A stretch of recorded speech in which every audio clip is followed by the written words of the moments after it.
Hello and welcome. In this video, I wanted to share some tips about drawing straight lines and smoother lines.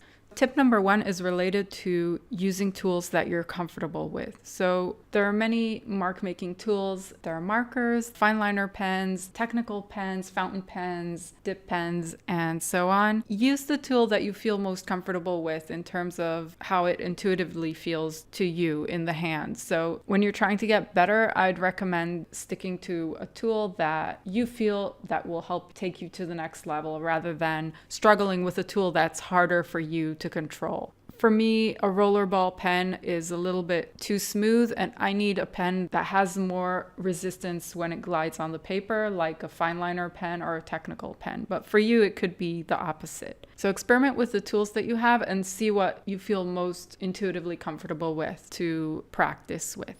The second tip has to do with the stability of your hand and using the muscle of the palm of your hand in order to pull the pen towards you. So this is how I draw many of my lines. It's by laying the side of my hand flat on the paper and pulling the pen towards me by contracting the muscle that's right here in my palm. This action of pulling the pen towards me just naturally makes a straight line on the paper. The next tip has to do with the direction in which you pull your pen. So I talked a bit about how my hand contracts in order to pull the pen towards me, but that's not the only direction I use to draw lines. So this is a good opportunity to experiment with pushing the pen or pulling the pen in different directions and just seeing what feels most comfortable. How do you feel when you draw a line in this direction? Do you feel that you have control, or do you feel that you have less control? The more you practice drawing lines in different directions, either pulling or pushing the pen, you'll know before you do it whether this direction will give you a smoother line or not.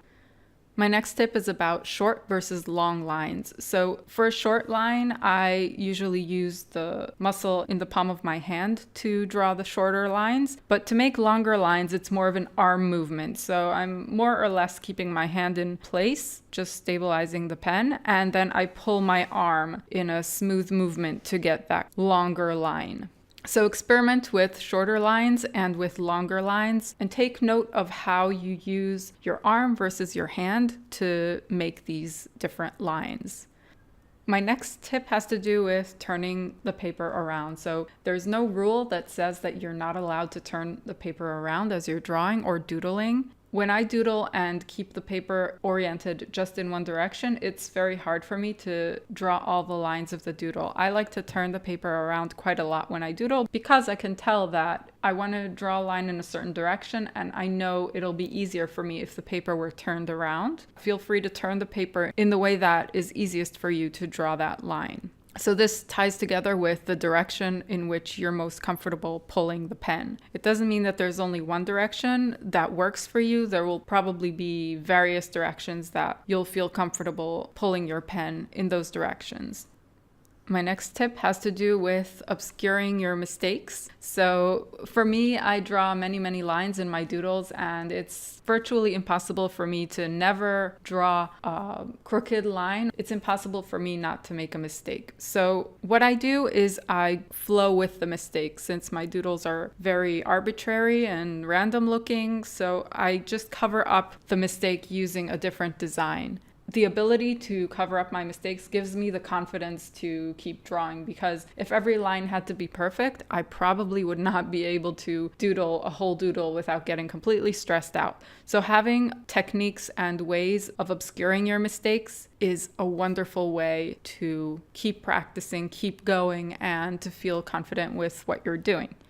The next tip is about confidence.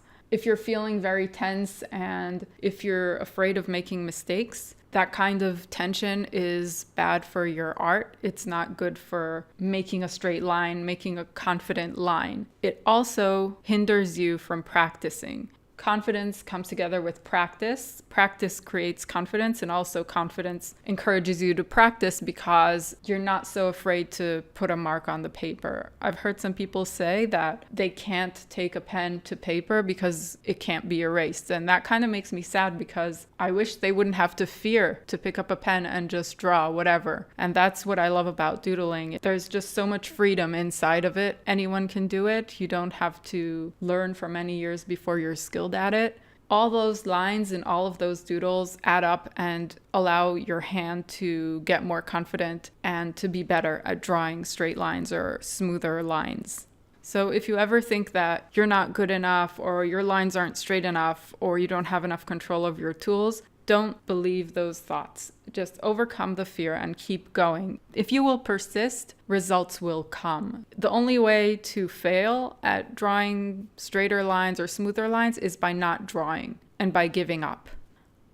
Another tip I have has to do with speed. So I don't think that there's a right speed of drawing a line. I intuitively feel what speed is right for me to draw a line.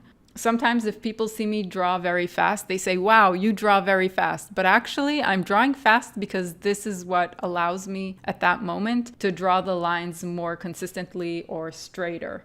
Sometimes I draw faster and sometimes slower. So try to see which speed of drawing works for you. And it could change depending on the day or the tool or the exact detail that you're drawing or the angle that you're working with. Just take note of which speed works for you.